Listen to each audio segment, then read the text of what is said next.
Before we get started, this video is sponsored by FaB Foundry, one of the first Flesh and Blood specialized game stores in the world, a pillar of the local FaB community in Portland, Oregon, a world tour organizer, and my personal favorite LGS. FaB Foundry is your one-stop shop for all things FaB related, whether that's singles, sealed product, playmats, sleeves, dice and tokens, especially featuring products from Metal FaB and Thai cards. FaB Foundry also offers a rewards program which you can use to get store credit back on all your purchases. So please go check out FaB Foundries, support our local community in Portland, and use our promo code FleshandBad for a discount on your next singles order.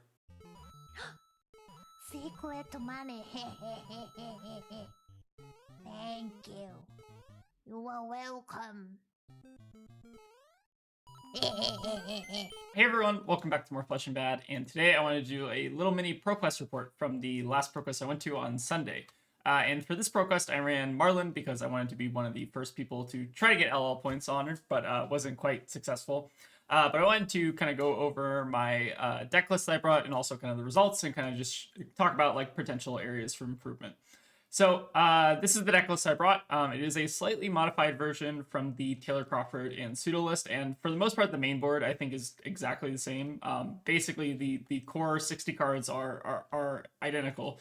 The only real sideboard change here was that I kind of tried to make room for Saltwater Souls, which I'll kind of talk about in the Gravy matchup a little bit. But basically what I did was I trimmed on Battering Bolt, trimmed on Drop the Anchor, brought in the Saltwater Souls, which I think actually did end up making a difference this weekend. I'm kind of a fan of Swell into the Gravy matchup, and I'll kind of get into the reasons why, maybe when we talk about the Gravy game I had in the Proquest. But for the most part, I'm basically running identical list to the Taylor Crawford pseudo list. So let's actually kind of go into, I guess, the Proquest notes. So these are kind of like the matchups here, and maybe the formatting got a little bit messed up. But for Swiss, I basically went 4-1. I had a loss in round 2, which I'll kind of explain like the punt there in a bit. But basically my matchups were 2 Syndras, 1 Dio, 1 Gravy, and 1 Verdance. So I think overall the spread was pretty good. I felt pretty confident into the Syndras. I think for both Syndra matchups, I actually lost the die roll, so I was put on the play, which I think is like not ideal. And I think also my hands were like pretty mid in both the Syndra games, but the Syndra games actually felt like very, very favored or just like very, very playable even with the die roll loss. Dio, I think I also lost the die roll. I think the only matchup here where I think I only won the die roll on the Gravy and the Verdance matchup, which I think does help pretty substantially in those. But for the first 3 like matchups in Swish, I think I lost like every single die roll, which is funny. But anyways, I felt like it was pretty good spread. Dio feels also quite good, so wasn't too upset about that. I think the 2 toughest matchups were perhaps the Gravy and the Verdance, which I'll kind of talk about in a second. So I guess the Gravy matchup, let's start with that. So the Gravy, I think I won the die roll. I got to go first. I think I ended up sending like a big King Shark Harpoon on like turn 1. I think it might have been like either 10 or 13 overpower. So I think I immediately set my opponent to like what is it, like 29 or 30, depending on I forget exactly what the life totals were, but something around like 30 health on turn 1. And then my opponent kind of was able to like develop out a couple chumps, but I think I was able to kind of just like use the Saltwater Souls and the Drop the Anchor, which were in the sideboard, to kind of tap them down at pretty key times. I think the Drop and the Anchors actually lined up super well for me that game. So it actually ended up, I feel like the drops actually like kind of overperformed it in that game, but the Saltwater Souls also just being a 3 block and also being like a Gogan attack were really good. I think I like ended up blocking with one of the Saltwater Souls on like a Loot the Hold, Sawbones or whatever, and then the other Saltwater Soul, I think I was able to like send and at Gogan an ally and hit off the top. So the Swells actually felt like pretty important in that matchup. Another kind of key card in the Gravy matchup, I guess, is the Tar Pit Traps. I don't think they lined up super well for me that game, and in terms of just like lining up on a Conqueror, but when they do, they're very important in that matchup. And I think I was also able to just like use one to like block 3 from Arsenal because I knew they were going to swing at me next turn. So I think Tar Pit Trap, again, another kind of like subtly overperformer in that matchup, which is I think kind of why like Tar Pit Trap is not super cuttable right now. It's just like too good into too many of the like decks that are at the top of the field right now. Like too good into Gravy and too good into Syndra is kind of my opinion. Also like really good into Dio as well. Being able to like stop heist and like boom grenades is also quite valuable. So yeah, those were the main matchups. And then the Verdance matchup, I think both my Verdance games were like super close. For round 5, I think I was just barely able to get over the finish line against Verdance, and they couldn't quite just get the reach on their arcane spell to like kill me. But both my Verdance games ended up in like single digit life totals, which is very, very close. I think this one I was able to kind of like squeak by, but I think I lost in the final round of top 8. So very unfortunate I wasn't able to get the L points there. But I think like the matchups were both really, really close. I think if some things like go a little bit differently, like things can like I think things lined up for me a little bit better in like round 5 than they did in like round 8, for instance. And then I guess, yeah, so these 5 rounds of Swiss put me in second seed for top 8. And then for the first round of top 8 was against Jarl. So I think this was not like a fatigue Jarl. This is more like your standard kind of Earth Jarl. And I feel like that matchup feels pretty good just because there's always a mix of attack, non-attack. And you eventually kind of chew through their armor and then they can't really deal with overpower, which is really nice. So I feel like that matchup's like pretty favored for our side, although like there are some scary things that can line up like CNC pummel. I think I got pummeled like at least once. Yeah, this was also Braxton, who I think was playing like an old Jarl list of mine, which is very funny. So yeah, shout out to Braxton. I think that was a really fun game, and yeah, I think that matchup is just like kind of unfavored for like that version of Jarl. In round 7, I got paired into a Max, and if you have not played the Marlynn Max matchup, I think it is like completely unfavored for Max, at least like the way that current decks are built. I think that like they just don't have enough armor for them to like block out any of your on hits, and then all of your on hits are like super relevant. Like even just like Yellowfin Harpoon, if you're able to like snatch the what is that card, Assemble Nitromechanoid or whatever out of hand, it's like super brutal. And I basically ended up like sending a big harpoon every turn of the game against Max, and like they didn't actually get the opportunity to kind of like play the game, which is kind of like a little bit disappointing, but also kind of, nice to be on the not receiving end of that, right? So yeah, Max, I think is just a terrible matchup Match is just like a really, really good matchup for Marlynn in general. And like, I think he just really struggles into the overpower, and then also just like having every on hit be super live is very, very rough.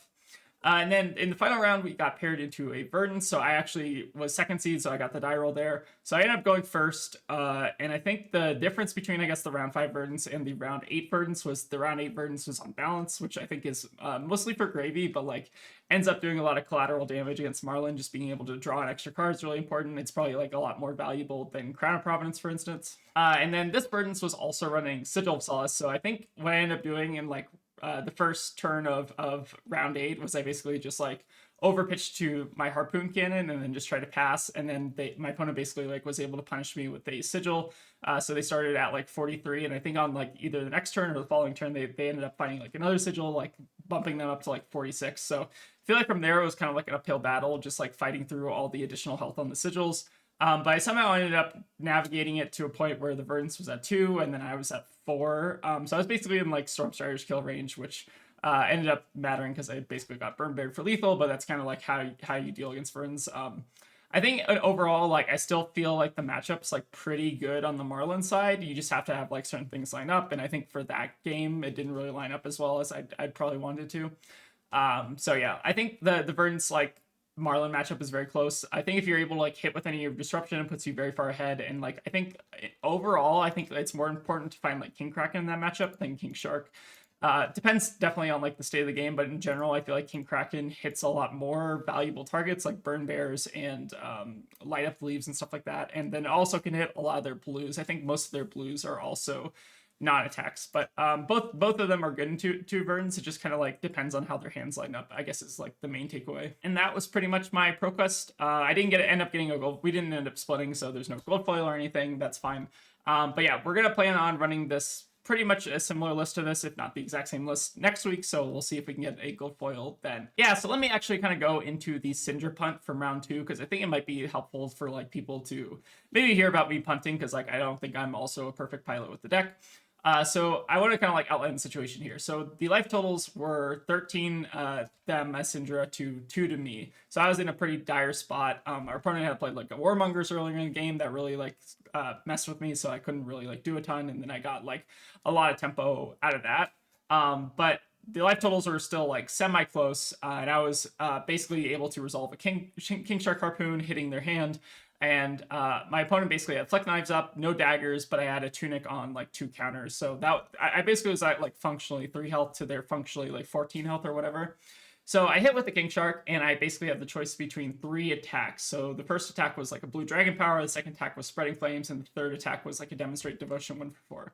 So I think if you kind of look at the situation, I'm at 2 health, so if they get back their daggers, I'm basically like dead because they can just flick over the course of 2 turns.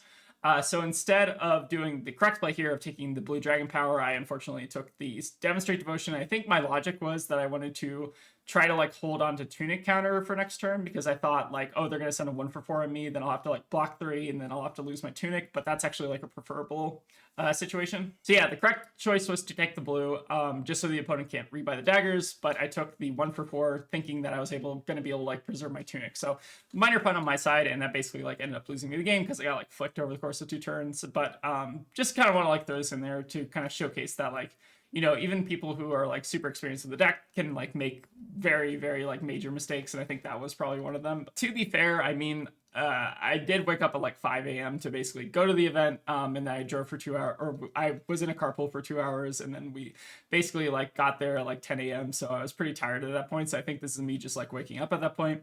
Yeah, so I just kind of wanted to throw in that Cinder pun, not because I'm like still upset at myself about it, but I think it's just helpful to like kind of share where you like made some severe mistakes. I think for like the Cinder game, like I think my key, like the important thing that I did was not like I guess obsess about the punt. Like I remember what happened and I know what's wrong, but like I tried to not let it affect the rest of my Swiss games, which I think ended up kind of rewarding me pretty heavily. So yeah, my overall kind of take is that like if you punt, try to like kind of just ignore it and then just try to focus on the rest of your Swiss games. Like it kind of happens to everyone. People get tired, people forget things, like, you know, it's like a common thing, especially like if you're going to ProQuest that are super early in the morning.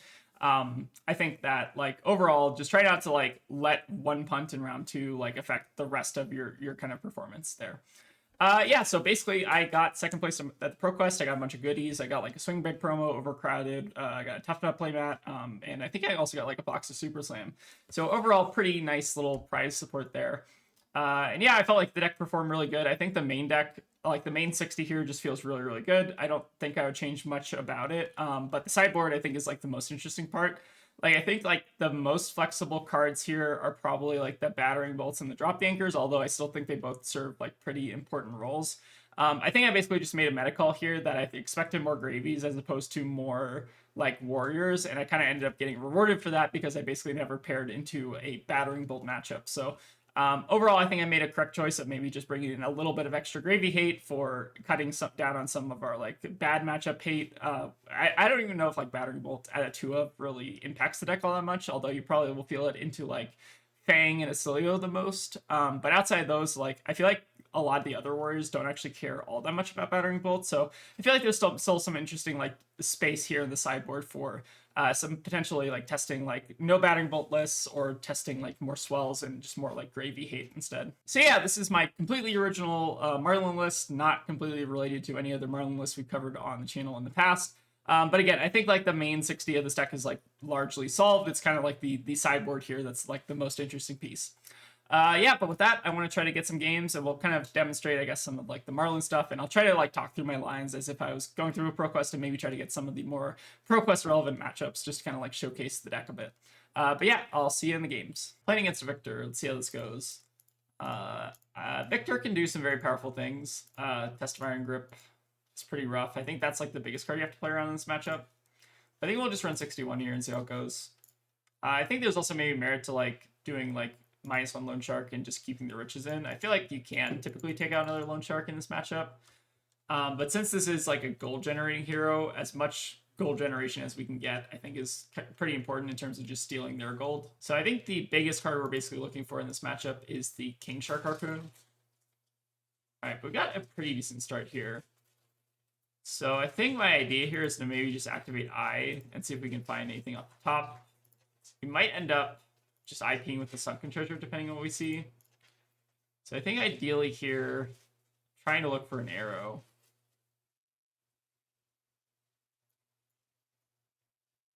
Yeah, so I think we'll just pass on this. So we'll activate Hammerhead. I think we can go ahead and take a look at least and try to see if we can find a 2-cost arrow. If we don't find a 2-cost arrow, it's not the end of the world. All right, so we refresh our gold here. We actually quiver here and see if we can find like one more look.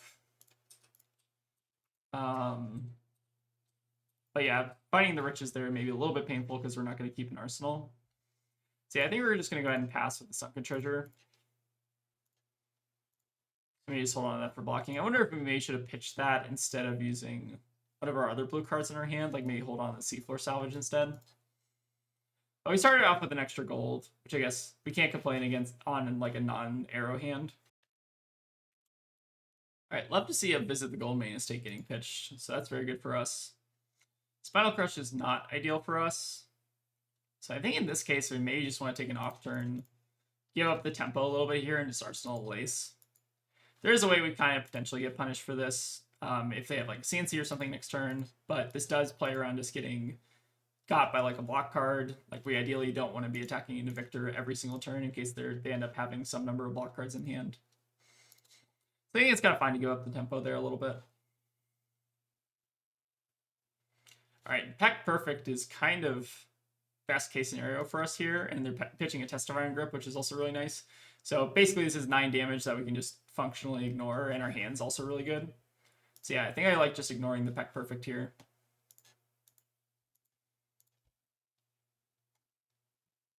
All right, so let's go ahead and Lace. There's actually maybe merit to just like blocking with 3 block, but I don't want to give them the flash value on that necessarily.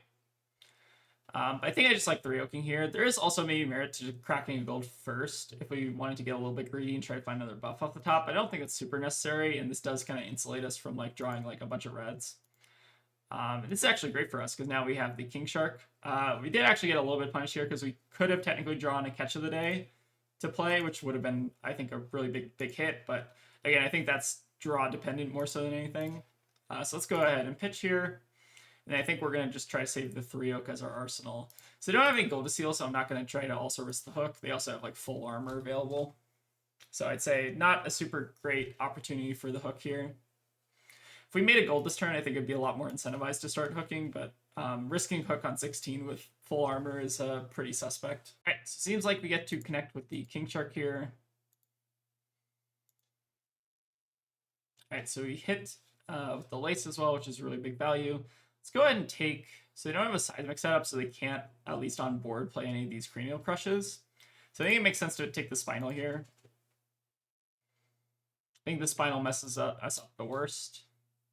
Kind of actually surprised to see that they didn't block with armor, but I guess maybe still they couldn't really prevent it. I think if they had like any block card there, they maybe are able to potentially stuff that. Well, we'll see what they have in Arsenal here. Definitely good for us that they're not able to play either of the cranials, though. All right, it's CNC. I think we maybe saw that. Did we see that? Maybe I'm confusing with the past Victor game. All right, so we know there's no pummel, so I'm definitely more incentivized to try to block this out a bit. I think the block here I like is like Sleep Dart plus this, and we hold on to the Redfin and just 3-oak off Tunic, and then maybe play out the Lone Shark. I think we probably do play out the Lone Shark here. I think we can get a little bit greedy. I feel like on average you do draw about like 5 or 6 like pitch value off 3-oak, and then like if you're not drawing pitch value, maybe you're drawing an arrow. So I think I like this block 6, and then they're gonna end up paying for Blood Rot, be 3-oak, and I think we're in a good spot. There's also an out here where we can potentially just make a Goldfin Harpoon if we want to. I think I like getting a little bit risky here. All right, and we get rewarded by finding 2 blues, so that's great. We also now have a big game trophy shot lined up, so I feel like this was pretty much a perfect draw. Now we potentially get to start threatening hook as well, which is great. We're only sitting 8 here, which is like not ideal. Like maybe we just end up getting some armor here, but maybe they end up like blocking with like a red in hand that they want to play. I feel like 8 on a Redfin Harpoon is not actually that bad. Like if we get armor here, I think that's a great spot to be in.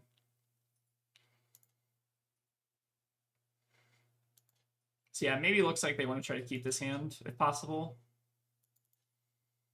So yeah, here I think we're just going to Arsenal the big game trophy shot. I fully expect us to maybe try to eat some disruption this turn. Definitely depends on what they might have access to.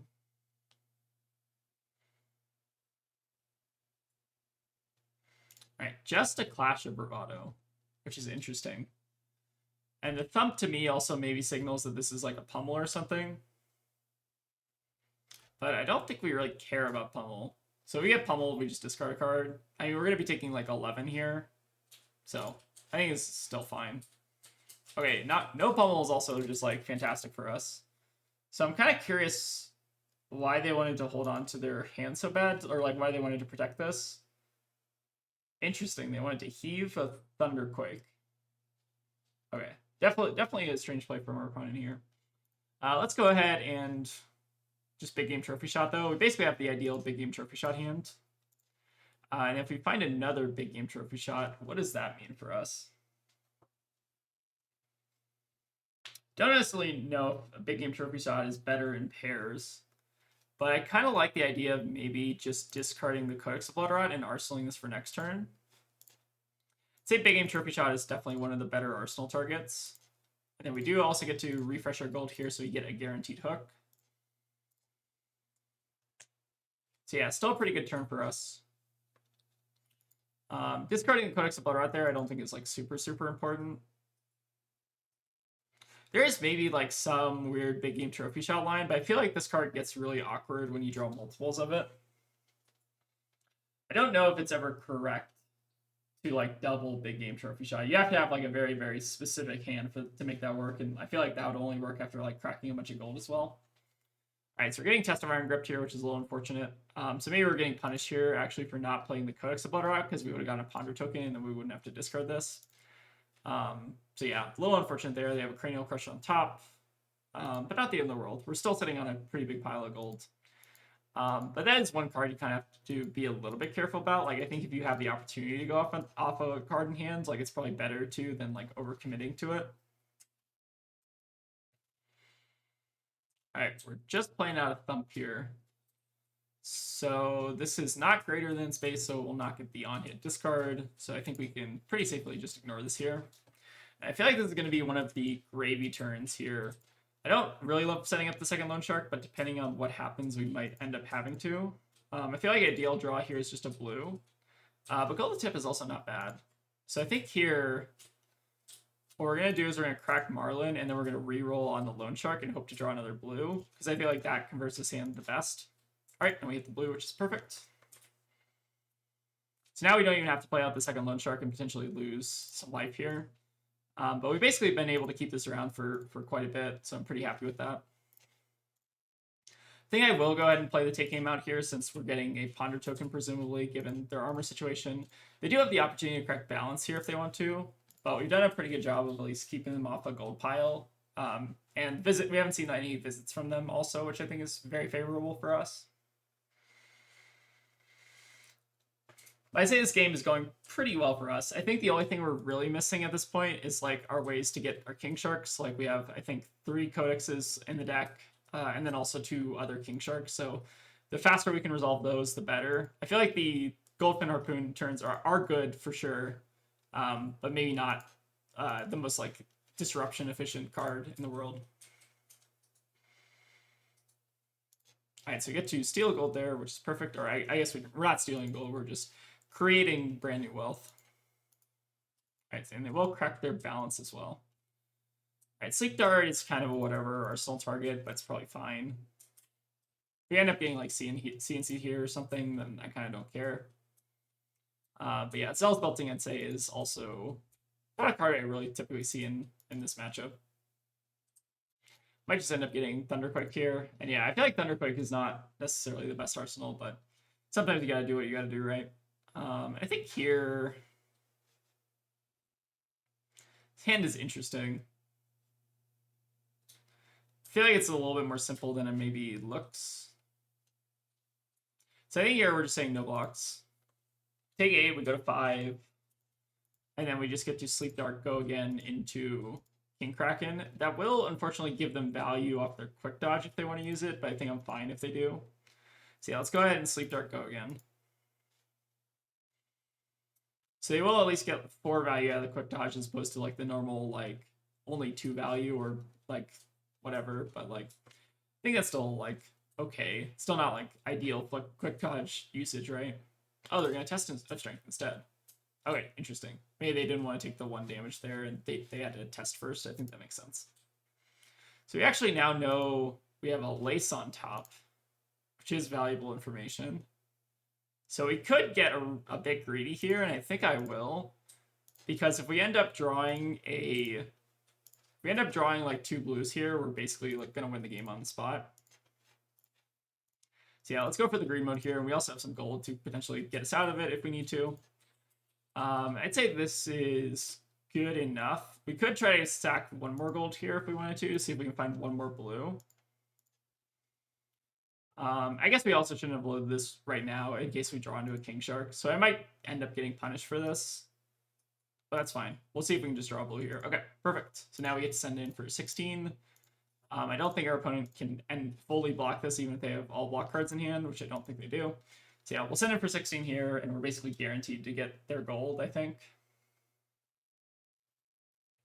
They need to have like a very specific set of cards to actually stay alive here and then also keep their gold. So yeah, it seems like they might just be dead on board. Okay, and that's pretty good. I think like Victor can be a scary matchup. Like we saw there that the test of strength, or no, sorry, the test of iron grip actually lined up super well for them, and they were able to like discard a pretty good threat from hand. So I think you do have to be a bit careful, like if you ideally can against Victor, and if they like are potentially representing like test of iron grip, like maybe you have to try to prioritize making ponder tokens to try to like get around that. But yeah, this matchup I feel like is pretty good for us, especially like it really depends on like how many king sharks we saw, and I think we saw one, but we didn't find like the real ways to like get it back or like send the other ones. Looks like they're coming up like pretty soon though. But yeah, those are kind of like the key cards in the matchup. But if you can just keep them off gold and they don't see their visits or they like pitch them, then you're in like a pretty good spot. All right, let's see if we can get another. Playing against Syndra. So this matchup is interesting. They're actually choosing to go first here, which I think is potentially incorrect. There is maybe some pros and cons, but I think in general, Marlynn wants to go second in this matchup just so that we're able to kind of block out mostly on turn one and then start the game with tempo. But this matchup actually I think is like pretty good for Marlynn, at least a couple times I played it. They can definitely have like warmongers and stuff that makes it a lot better for them. But yeah, warmongers I think is like the kind of like scariest card in this matchup, I'd say. All right, looks like we're going to get some decent blocking value out of this hand. I think I'm going to just start by blocking with the big game trophy shot and trying to hold on to 3 oak as a priority. Might end up having to give the gold baited hook here on turn 1, which I don't love. But I think it is important to try to keep 3 oak in hand. But yeah, I'm very fine just trying to get some filtering here. All right, pitching a shelter is also interesting, which maybe signifies to me that they have something else in here. Like maybe they have another direct in hand that they just want to arsenal, because shelter is typically quite good in this matchup. I think I'm going to say no blocks in the kunai though and try to block out chainlink 3.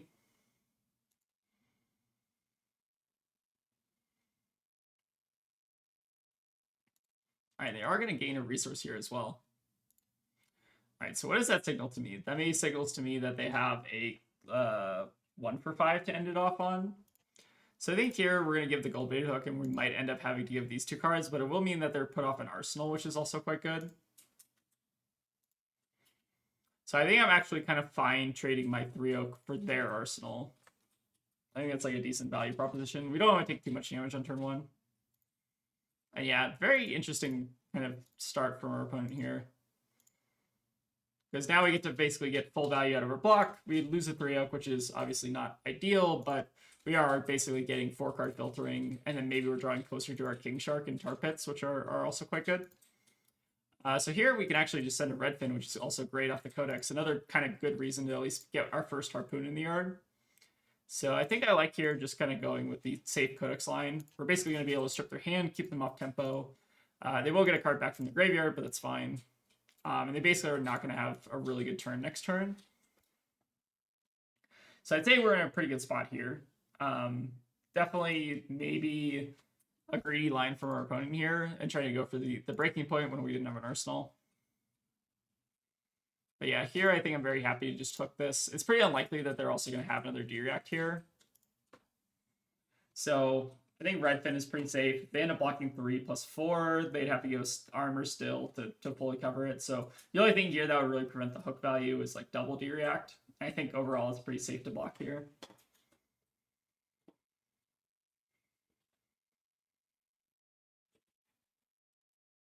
It seems like they're also giving us the Dragon Scalar Flight Path, maybe because they want to either use it or just like get it out of hand or something. All right, so we got the Redfin. They have a, what did they put in Arsenal? They got a Blaze Headlong, discarding a Demonstrate Devotion. So they're going to be able to send 2 Chain Links next turn.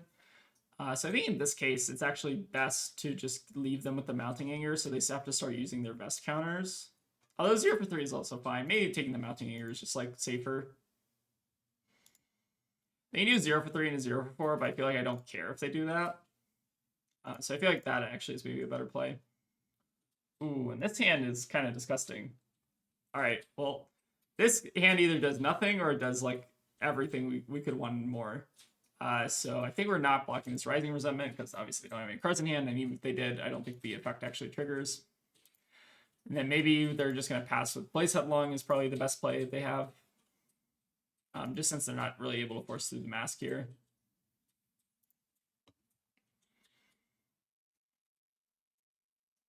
Yep, so play is pretty simple here. We're going to double pre-med, and then we're going to 3-oak, and then we're going to hold on to the Codex of Bloodrot to potentially load either another 3-oak or a buff or something. And this is potentially going to be really good. So draw another 3-oak, which is very funny that we've seen all 3-oaks in the top like 10 cards. Maybe not top 10 cards, maybe like top 20 cards or something. But I think what we're going to end up doing here is just loading another 3-oak in Arsenal, which is kind of disgusting. So yeah, I'd say this is a pretty decent little high roll here. We do still need to find an arrow. Ideally a better arrow than Drill Shot. But we do still have some gold to potentially filter as well. I think I am going to filter here a bit. Still have all of our harpoons in the deck. Or sorry, oh no, we don't want to load on the Drill Shot, my bad. Sorry, 3-oak here. Pass the all priority here. Now let's crack a gold. So we want to hold on to the Drill Shot in case we need it as a failsafe. But I'm basically just looking for like any harpoon at this point. All right, we're fighting all of our carpet traps here. So maybe I'm going to leave myself with the 1 gold and just accept that I'm just sending a Drill Shot here. So I think now the play is to maybe just Arsenal the Codex next turn. So definitely a little bit of a whiff on our part. Seems like we maybe just don't have like King Shark in the top 30, which happens more often than you like to admit. But Drill Shot for 12 is still like fine, I guess. Could have also potentially like activated Quiver here to like dig a little bit deeper. Maybe that was a better play. Or maybe like the safer play was actually like loading the Codex instead of going for the other 3-oak, but then we don't have the resources to like pay for things. I guess we'll put the counter on the mask here. So maybe we want them to try to block with the Flick Knives if possible. And then I think we're just going to Arsenal the Codex and pass back and try to get them with the Tar Pit Trap on the next turn. So yeah, Big Game Trophy Shot, Tar Pit Trap, they're all fine. So Arsenal the Codex, and I guess this is just going to be our hand next turn. A little bit funny.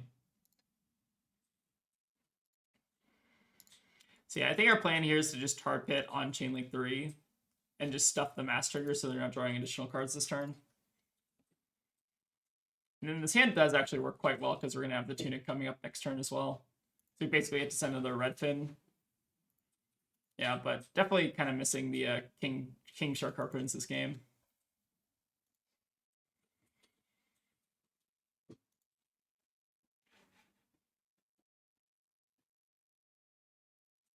All right, so this is kind of ideal here.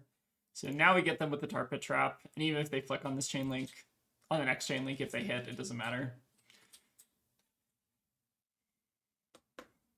So yeah, Tar Pit Trap, very powerful card in this matchup. I think it like the kind of prevalence of Syndrome means you can't really cut Tar Pit Trap from the deck, although it is like a potential sideboard card, like maybe in the future that you can trim on.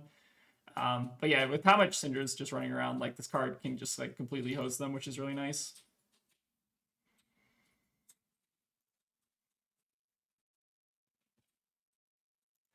So yeah, they're not going to be able to get the card draw even on the next chain link because it's the next time an attack hits. So we can safely take the 0 for 4 here, and then just try to set up for Codex next turn. The only thing that'd be like potentially dangerous for us is like a breaking point, like another one. Wrath is a little bit scary though. So they might be sending a lot of damage this turn, but they're still not going to get the card draw. But Wrath turns typically are pretty scary. It does mean they might end up going off daggers, depending on how they do this, or they're maybe only just going to get back 1. So maybe this isn't even that bad of a Wrath turn. It's baseline 0 for 4 right now, and if they go off the other dagger, it's pretty good for us. So yeah, I'd say we're actually in like a really good spot here. I guess they're gonna try to go for the attack with it again, which I guess makes sense. But yeah, Tar Pit Trap doing a lot of work this combat chain, I'd say. Also, I don't really know if I'm like a good Syndra player, but I feel like a lot of the time I see Syndras like get super greedy on their wrath turn. I don't know whether it's correct or not to like just try to like save at least one dagger towards the end. I feel like more often than not I see Syndras just like completely go off daggers, which I don't know if that's correct. Maybe I need to actually like play Syndra and figure out for myself. I feel like I observe that a lot, and I don't know if that's something the Syndras should be doing. It seems, at least on paper to me, that it's better to leave one dagger back so you're not like completely bricked on your next turn. But maybe Syndra like just has so many draconic attacks that you don't necessarily need the daggers all the time to like guarantee the flick and stuff. Alright, let's go ahead. Gold baited hook for free, basically. And then we're getting a ponder in a turn, so we're still set up pretty good. I feel like this is a lot closer than it maybe should be, but I feel like Wrath of Retribution just like does a lot of damage.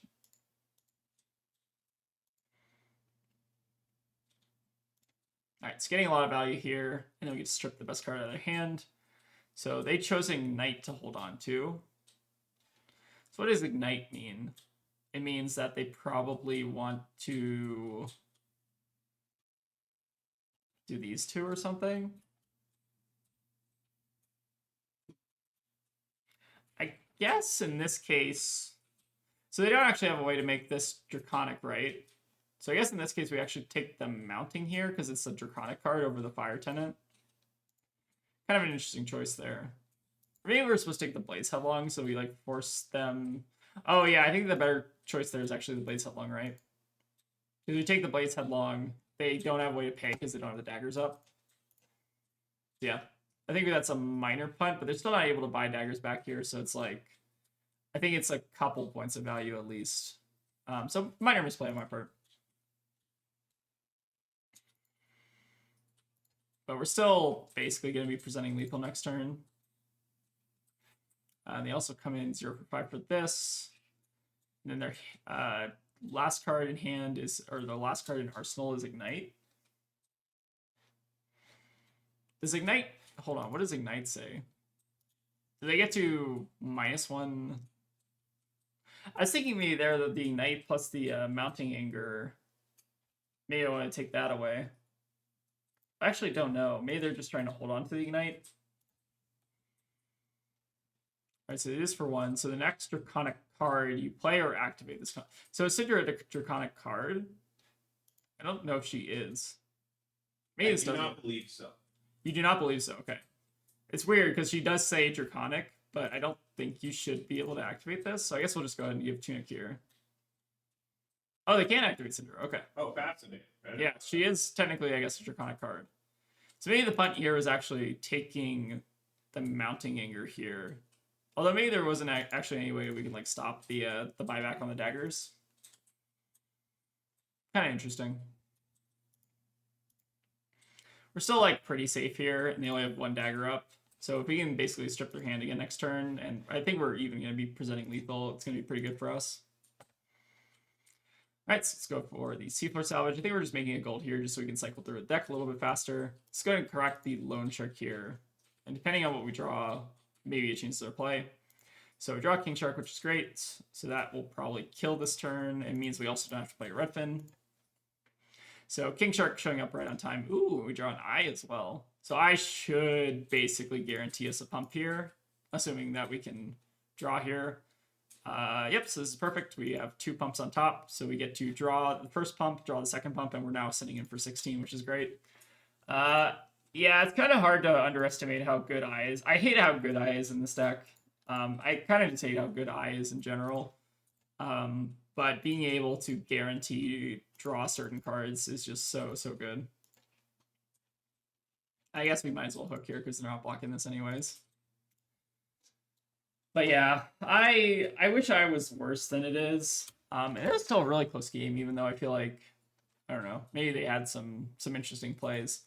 Let's see if they actually had Warmongers. I feel like it's like 50-50 whether or not Synders are running Warmongers. And I feel like the ones that are running Warmongers do a bit better, but it looks like this Synder's not running any Warmongers. Maybe just straight red line, no blues at all. Also quite fascinating. Lots of one cost in here as well, which is very, very interesting. But yeah, Syndra I think is a pretty good matchup for this deck, especially if you can see your King Sharks early. In this game, I think we struggled to find our King Sharks, but our Red Fins did a lot of they kind of like heavy lifting this game. Yeah, but I think like most of our King Sharks this game were in like the bottom 30.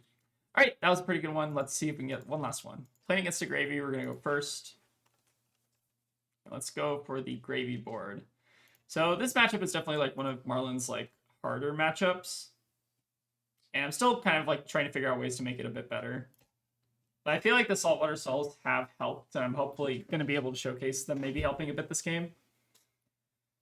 All right, interesting opener. I kind of maybe just don't mind like cycling the gold with the Portside Exchange since it's basically free. And it digs us like one card deeper in our deck. Oh, there's also maybe merit to just like pitching the Codex here if we really wanted to just like send something on turn 0. Don't have any gold, but we would get like a free hooked activation. Like the Codex isn't necessarily super valuable right at this point. So actually kind of maybe I'm okay with this. We net a gold. Oh, we find King Kraken, which I guess would have been nicer. I think this is still fine here. So basically we have to threaten the gold, arsenal the King Kraken for next turn. We lose obviously one of the most powerful cards in our deck, but it does mean that we're potentially getting some additional gold on turn 0, which is pretty powerful. I feel like this is definitely a matchup where the gold management can definitely make a difference depending on the board state. Like sometimes they just like chum you out of the game, but other times, like if you're sitting on a stack of gold and they steal some gold and like you can afford to basically have some gold that they're allowed to steal and then you can use the remaining gold to kind of crack back, it's really powerful. You basically like don't want to be in a scenario where you just like lose your gold immediately, I guess is like the key kind of like takeaway there. All right, so they're going to Blood in the Water, which is fine. If they discard an ally here, it's a little bit unfortunate, but it looks like they're just going to hold back. So not a terrible start for us. Basically just got some cycling, and now we're arsenaling a King Kraken. We find a Tar Pit Trap as well, which depending on what they do here could be really, really strong. If they like go for a Conqueror here, oh, Tar Pit Trap. So this is why you run Tar Pit Trap in the deck. Okay, so this is actually like a really good showcase of like why this card is in the deck, because Conqueror is just busted. Now, that being said, if they don't pitch 2 blues here, it is funny that the Conqueror would not get go again and Tar Pit Trap would not activate, but then the Conqueror would come in for 7, so I guess it's like trade-offs here and there. But yeah, definitely just going to stuff this with Tar Pit, and I guess we're kind of showcasing here why this card is like so powerful in this specific matchup. Sometimes it just like doesn't line up. Like I feel like more often than not it doesn't line up, but just having a like fuck you card against Conqueror is just like really, really good. So here we have a couple options. We could cycle our gold here and risk drawing into a blue, but I think I'm going to take the safer line here and just not hook, especially since they're not on gold. We basically get to reload the King Kraken and then just potentially get them to block here, or potentially also take a card out of their hand, which is really, really good. So yeah, definitely I think like even though we got Conqueror on turn 1 and our first opening hand was like pretty mid, we got them out of a D-React, we got them out of the Conqueror.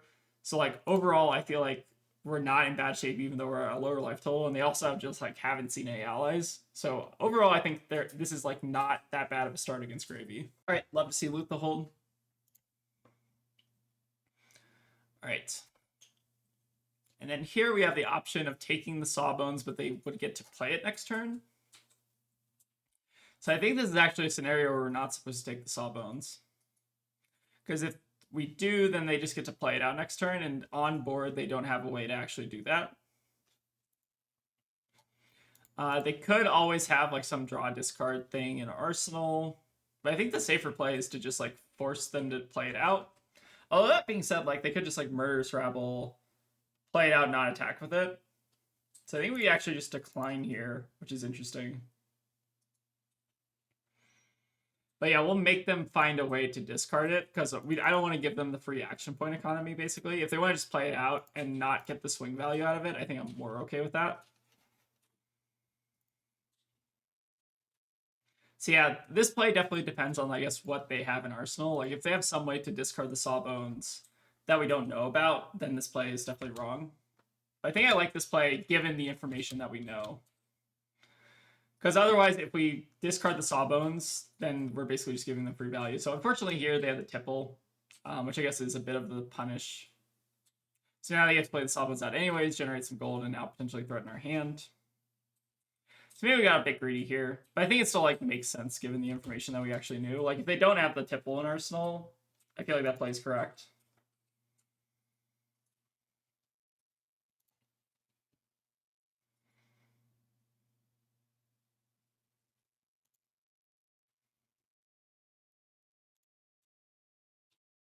And this does also mean that they had to use the Tipple as opposed to like saving it for next turn. So maybe it's not the end of the world here. All right, so they're going to be threatening the hook here. So the question here is whether or not we want to block or if we want to just let them have the gold. I think both are reasonable. I kind of almost want to lean towards blocking just to try to keep them off as much gold as possible. And we almost have the potential to like steal it back next turn. So I think because our Tunic is coming up on 3, what I'm going to do is I'm going to get a little bit greedy here and try to like hold on to the King Shark, activate Tunic, and then try to draw into 2 blues off the top. So our draws, we've seen like a couple of our yellows at this point. So like I feel like our chances of drawing into blues are quite high. This is more like, I think I was talking in the purple Discord today about like red-blue counting and like the idea that you can kind of like do like a count of how many reds and blues you've seen and then like inform your deck based on that. But I feel like a lot more often than not, I just like kind of vibe it out as opposed to like, I feel like we haven't seen a ton of blues these last couple hands. So I feel like our chances of hitting at least 1 blue off the top with 3 oak are quite high. Yep, we'll go ahead and go for the 3 oak. So hopefully not whip here. All right, we find our reds, or we find our blues, which is great. Dropping the anchor, we're probably going to try to save for next turn. But yeah, drop is a very powerful card in this matchup as well. So we could hook here. It's a little bit risky. And we have not made a gold this turn, so I think it's safer to not do it. Leaving Sawbones on the battlefield also just like feels really bad, which is why I brought the Swalls in. But yeah, Sawbones is like one of those cards, if they get like 2 out, it kind of just like wins the game. This matchup is very, very complicated, it feels like. It feels like they have like just a lot more agency than we do because of the fact that they have allies. Seems like they maybe have a block card here. But hopefully no Deer React would be ideal.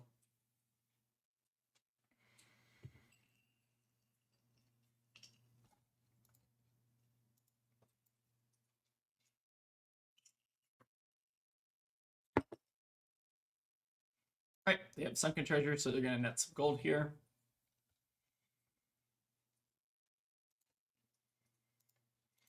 Now, I think I'm hoping here to just take a non-attack out of hand. If they have one. All right, so they do have an Oyston,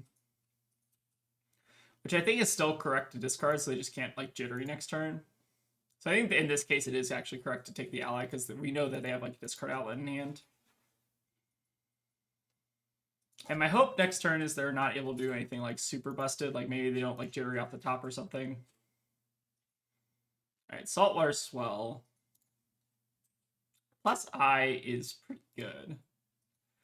Yeah, I've heard the Saltwater Swell card is pretty alright. So they're going to be getting a decent bit of value here. The only scary thing is they're on 2 gold, so if they're able to like crack gold into like Conqueror and like kill us, that would be pretty bad. I guess they couldn't do that right now, at least. They need like 1 other resource to Conqueror. Put 2 cards on top and 0 cards on the bottom. Okay, that's terrifying. So it could be like Gravy Bones, draw, discard, and then like playing on another ally. So yeah, this could get real bad real fast. The top is definitely terrifying. Like if they have Chum on top and they're able to like resolve that, we're gonna be in probably pretty bad shape. All right, so you're gonna crack a gold and draw whatever they saw. So now I can call to the grave and maybe just play out a Chum. So yeah, this is probably not looking very good for us right now. feel like our best use of our resources here is maybe to just try to block 3 on whatever they do this turn, and then drop the anchor. Like, put the drop in the anchor arsenal, King Shark the chum down. I feel like in this matchup, you do kind of have to, like, force them into using chum in an ideal scenario. So I'm kind of debating here whether or not I want to, like, ideal scenario is we force them to kind of discard a card to chum. So maybe we don't end up blocking here, and maybe we try to use the drop to, like, bait them into activating chum, because they might not go for the chum activation, like, right away. I kind of want to almost save the drop of the anchor, depending on what they do. So I think I'm going to hold on to the hand here. I want to get them in a scenario where if they don't have an ally, we go face, and if they do have an ally, we either, like, so there are a couple of different priority windows where I guess they can activate chum. So if they activate the priority window, like, right now, then we IP would drop the anchor and King Kraken. But if they don't activate it, then I think I play drop the anchor to threaten the tap down. So could just Blood Rot. I feel like it's not, like, these two are not necessarily powerful enough to warrant holding on to. So we're not going to go for the chum here.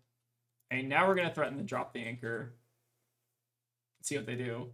Because now at this point, they might be tempted to activate chum. And if they don't activate chum, then we just tap them down. So yeah, I think here we're now just going to go for the tap down. You do kind of have to, like, force your opponent to activate chum, because if you just, like, send, like, if I'm sending 13 at chum, like, I'm not winning the game. Like, I kind of have to get them in a scenario where they're having to make difficult choices and I'm, like, disrupting their hand. But it's definitely not ideal to, like, leave chum around on the board, if you can help it. Alright, so they do have the blood in the water here, plus the sink below. If they had an ally off the top, this could get really disgusting. Right, if we're not tapping them down, this feels really bad. Yep, an ally off the top. As they say, Gravy doesn't high roll, he just does his thing. Well, unfortunate, but maybe we can hopefully at least block out a bit this turn and maybe goad them into maybe just, like, activating chum next turn, I think is the ideal. Alright, another Call of the Grave. Let's see what they got. They might end up just setting up another chum for later in the game, in which case we do have the punish for that in the seafloor salvage. But they also could just be getting the Rigor online, which I think is maybe the play this turn.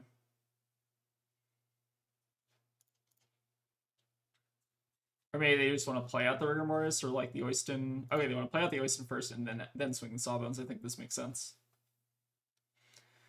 So fortunately for us, we're not getting hooked, so we're able to kind of preserve our gold here, although the life totals are getting a little bit scary. So we're down to 20. Hopefully we can at least turn over these Sawbones next turn and maybe goad them into activating their chum. I think this is maybe the best scenario. So we'll Seafloor Savage here. And then if they want to activate chum, it would probably have to be in response to the Hammerhead. So let's go ahead and turn over the Sawbones. We'll Gold Bait Hook since it's free this turn, since we use the Seafloor Salvage. And then we'll activate Harpoon and see if they want to respond.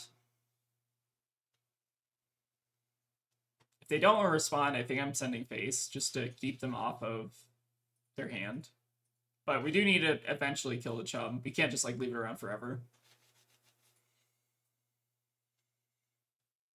So I'm hoping here that they activate chum so that their hand is not getting disrupted. And then we arsenal to take game end of turn because we do have some 3-hooks coming up. So yeah, now they've lost the priority window to activate chum. So in this case, we're going to just try to send King Kraken in hand and try to keep them off tempo. All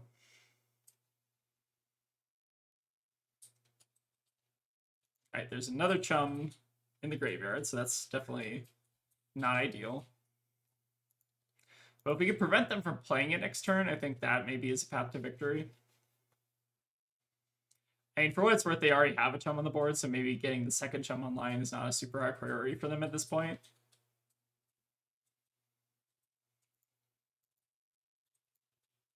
But yeah, this matchup can just be very tough depending on, like, when they see the chum, the matchup basically, like, flips from in your favor to completely outside your favor. It looks like our opponent's also prepared with a good mix of D-Reacts, like the Sink Belows as well as the Blood in the Waters, which I think the Blood in the Waters are definitely like in every gravy list. But the Sink Belows I feel like help this matchup actually quite a bit. All right, so there's the third chum as well, which I mean at this point we're probably just gonna take it. Just because it's a pitch card, so maybe they have to like pitch their Conqueror or something. So yeah, we have a lot of gold here, but the problem is they have 2 chums in the yard. So how we navigate this, I think, is going to really make the difference here. And yeah, I think here we're trying to preserve our life total as much as possible, because I imagine they're going to almost guaranteed be activating chum next turn. But we do kind of have to force them to do it. Could even block with a take game to preserve 1 extra life, which I don't think is completely unreasonable. Maybe we just want to keep our life total as high as possible here, just so that we're not dying to damage in the late game, because I feel like whatever we're doing next turn is not going to hit. All right, let's go ahead and Tunic. And then we're going to 3-Oak.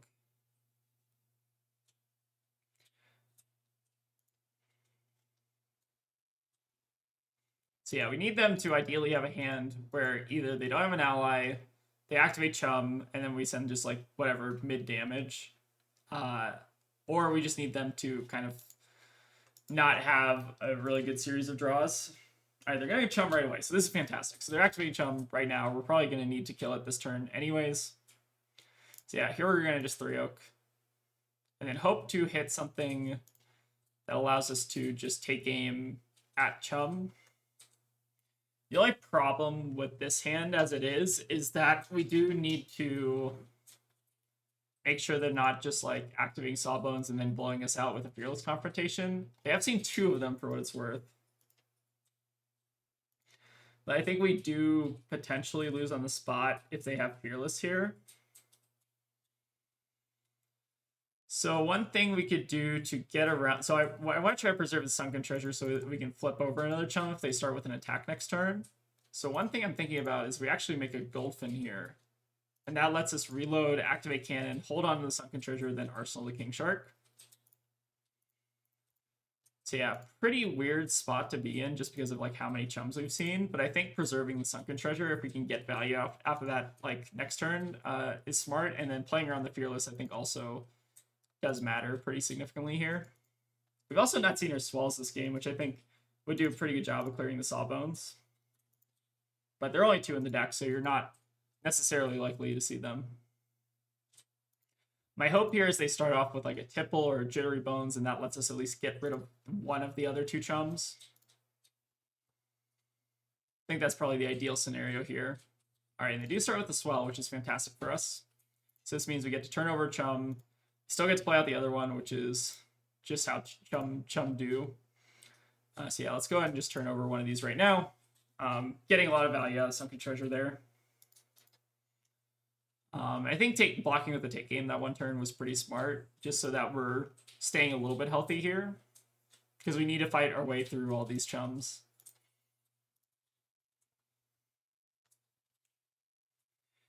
The way that like kind of Gravy can play around like Sunken Treasure is generally just by playing like a non-attack. So it looks like maybe on their hand they just like didn't have it there. I imagine here we're just gonna see another chum.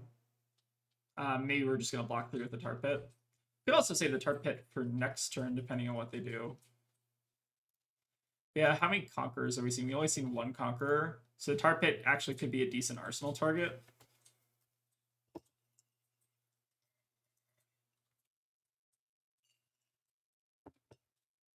You do generally have to be a bit careful about arsenaling Tar Pit Trap, though.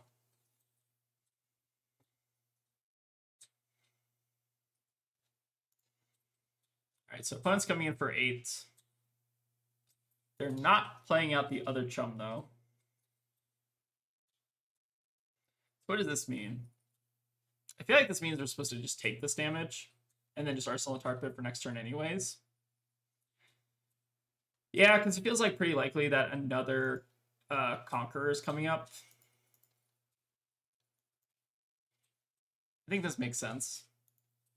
we're basically like not really saving any life by not blocking 3 now, because we're not gonna have an arsenal next turn. So having the arsenal is functionally like blocking 3. I feel like it's also pretty unlikely that our gravy opponent's like not gonna attack into us. Let's go ahead and hammerhead here, and I think what we're doing is just going for the king shark at face.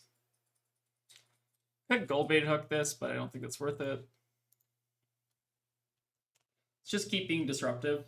Like if we could take a blue attack out of hand, it's good. If we take a conqueror out of hand, it's good.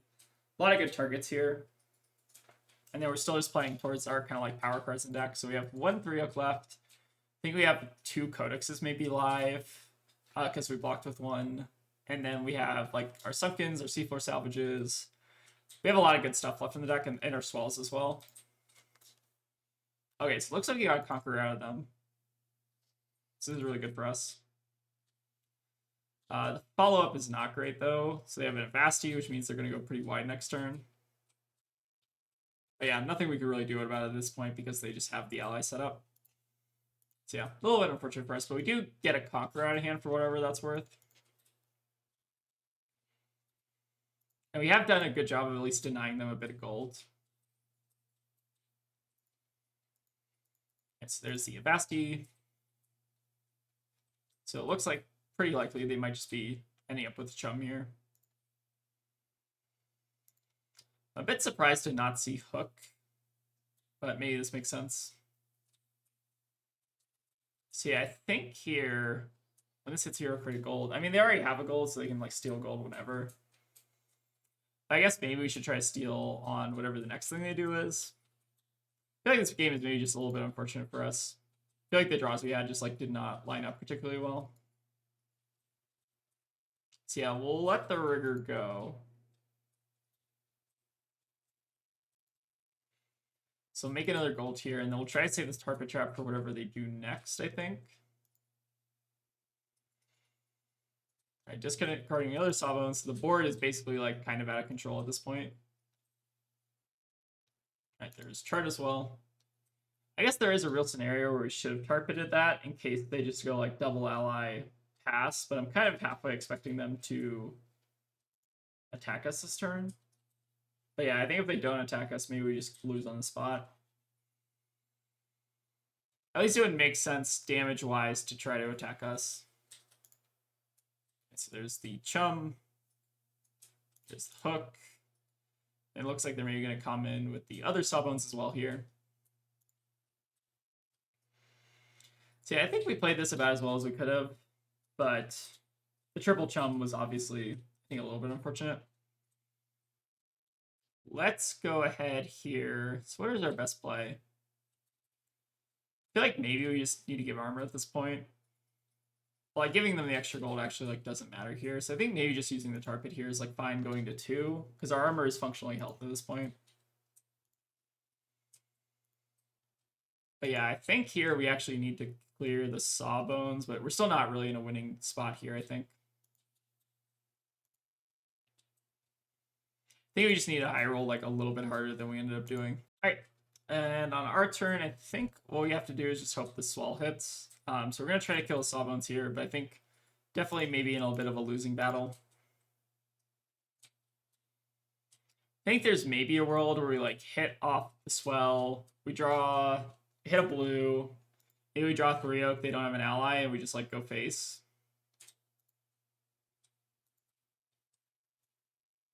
But yeah, swell there was at least pretty good. I think like if you are ended up seeing like the swells early, it just really helps you like clear the sawbones, which they were able to get like a lot of value out of this game. I feel like that's like another like kind of lose con of this deck. It's just like if they stick a sawbones super early, you can't kill it. Like even if they don't see their chums, which is unlikely, it's also just like really bad for you. All right, so they are gonna activate chum here. All right, discarding another swabby. It's fine. So I think here we're just going to end up sending the Bluefin Harpoon at Chum and then arsenaling the pre-med. Although I will say at this point, just given the board state, it's pretty likely we're just dead on board. But at least that does kind of illustrate the power of Swell. I think we saw it maybe a little bit too late, but I think it is one of those cards that like is comparable with Drop in the Ocean, that you can like clear a Sawbones, clear a Chum, and then maybe that puts you back in the game as opposed to like tapping them down. Because I feel like their main game plan in this matchup is basically just to Chum every turn if they can.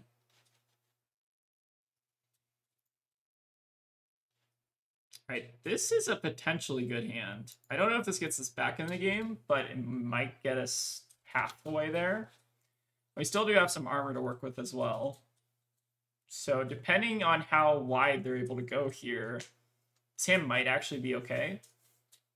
All right, chart could be bad. They had 2 reds though. Maybe that puts us back in it.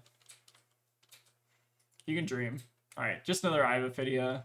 Disgusting. All right, there's the last Fearless though, so I guess we don't need to worry about that, but I feel like we're maybe past that point. But yeah, hitting Eye off the top with Swells and Charthises is always nasty.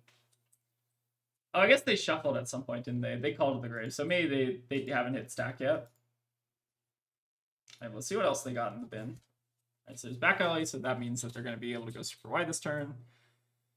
And we have the Conqueror as well. So I think that will sufficiently kill us, although I'll make my best attempt at a block here. So we'll go ahead and block 4 like this. Block for 8.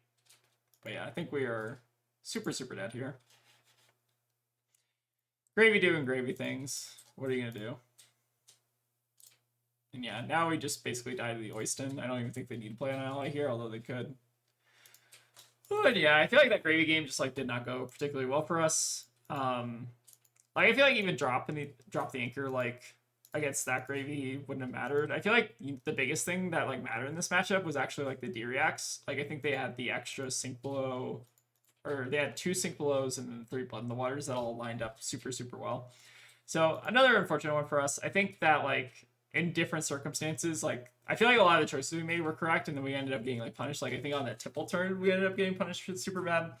But that's just like gravy variance. Like sometimes you get punished for it, even if you do the correct thing, right? Because it's gravy, right? But yeah, this matchup is definitely tough. It's like one of the tougher ones in the deck. You can like just high roll them and just like send like a King Kraken every turn. But like if you're not sending a King Kraken every turn, it's like pretty bad. So yeah, definitely maybe a little bit of room for improvement here. I also don't know if I should be running a tie in this matchup. Probably not actually. But fortunately, I guess we didn't see it. I think this is maybe a remnant of like a past thing I was trying. But yeah, sometimes you just need your kind of like tech cards to line up. Like Sunken Treasures and the C4 Salvages really need to do a lot of work, and maybe they just didn't do enough work that game. All right, but I think that's probably gonna wrap it up for today. So this is the Unsolved Marlin list that I brought to my PQ. I think I did pretty well with it. I feel pretty confident with the deck, but there's maybe still some experimentation to be done, specifically into Verdance and Grady, which I think are like the 2 most prevalent matchups. I think Florian is also like quite up there, but Florian I think is a bit worse, and there's not really a ton of tech cards you can add. But against like Verdance and Gravy, I think there's definitely like a lot of room for experimentation with the sideboard. And I encourage you to like maybe cut down on Battering Bolts, especially if you're not expecting a ton of Warriors and stuff like your Proquest, because I think Battering Bolt is like only really good into like Fang and Cilio. And that's at least what I found. Like even into like some of the other Warriors and like Assassins and stuff, like the card is like kind of whatever. So yeah, just some thoughts for my Proquest list. Again, I think I still feel like pretty confident with this list. Did pretty well with it, and top 2 I think is pretty impressive, just given you're playing Marlyn, which is like whatever, a B tier, C tier deck, whatever. But yeah, thank you all for watching. We'll probably do some more Marlyn gaming this week, and yeah, I'll see you all later. And a special thank you to all the folks who decided it would be a good idea to give us $2 on Patreon. We really appreciate the support, but it's obviously never required.